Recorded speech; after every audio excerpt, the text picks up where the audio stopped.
حضرت امام مسلم رضی اللہ تعالیٰ عنہ کو حضرت حسین نے کوفہ بھیجا تھا۔ آپ جب کوفہ پہنچ گئے، کوفہ والوں نے آپ کے ساتھ میں غداری کی، اور جب آپ ایک بوڑھی عورت کے گھر پر پناہ لینے کے لیے گئے تو اسی کا بیٹا ابن زیاد کے پاس کام کرتا تھا، اسی کا آدمی تھا۔ اس نے ابن زیاد کو خبر دے دی کہ مسلم ہمارے گھر میں ہیں۔ ابن زیاد نے اپنی فوج بھیج دی، جس نے بڑھیا کے مکان کا محاصرہ کر لیا اور چاروں طرف سے اس بڑھیا کے گھر کو گھیر لیا، یعنی حضرت امام مسلم رضی اللہ تعالیٰ عنہ کو گھیر لیا کہ گرفتار کر لیں۔ حضرت امام مسلم رضی اللہ تعالیٰ عنہ اکیلے تنہا آپ نے اپنی تلوار نکالی اور ابن زیاد کے لشکر پر ٹوٹ پڑے۔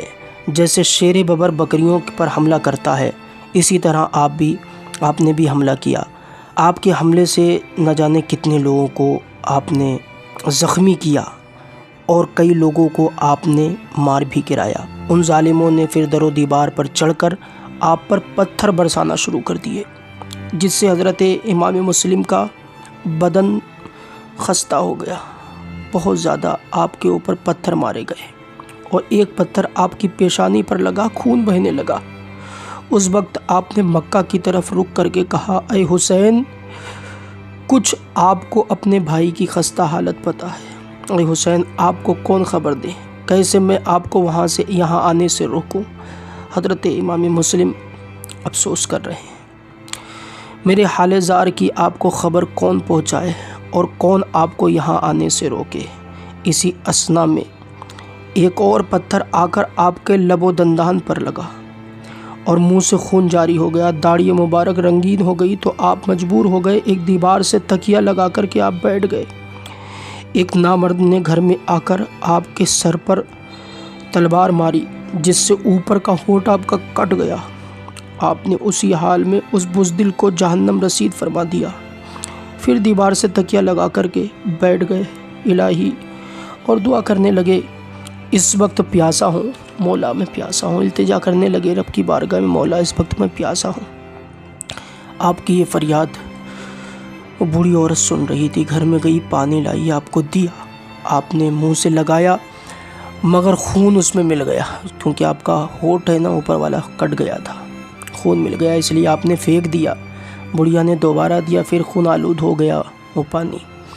پھر تیسری بار اس میں آپ کے دانت گر گئے اور آپ نے پھر پانی نہیں پیا، بس آپ نے پیالہ ہٹایا اور رکھ دیا۔ فرمایا خدا کو منظور ہی نہیں کہ میں پانی پیوں۔ کیسا امتحان تھا! اللہ تعالیٰ نے امام مسلم کا امتحان لیا۔ حضرت امام مسلم بھی امتحان میں کامیاب ہوئے، پیچھے نہ ہٹے۔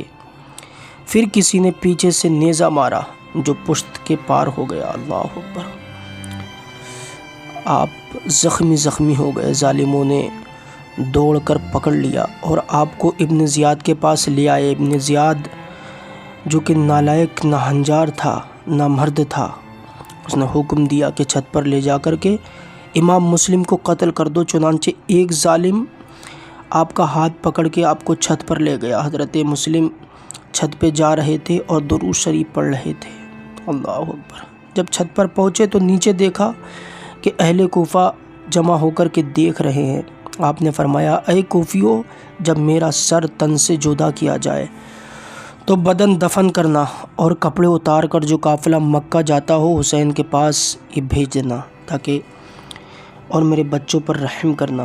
میرا جب کپڑا حسین دیکھیں گے تو انہیں خود اندازہ ہو جائے گا کہ کوفہ والوں نے کیا کیا۔ اللہ اکبر! اللہ اکبر!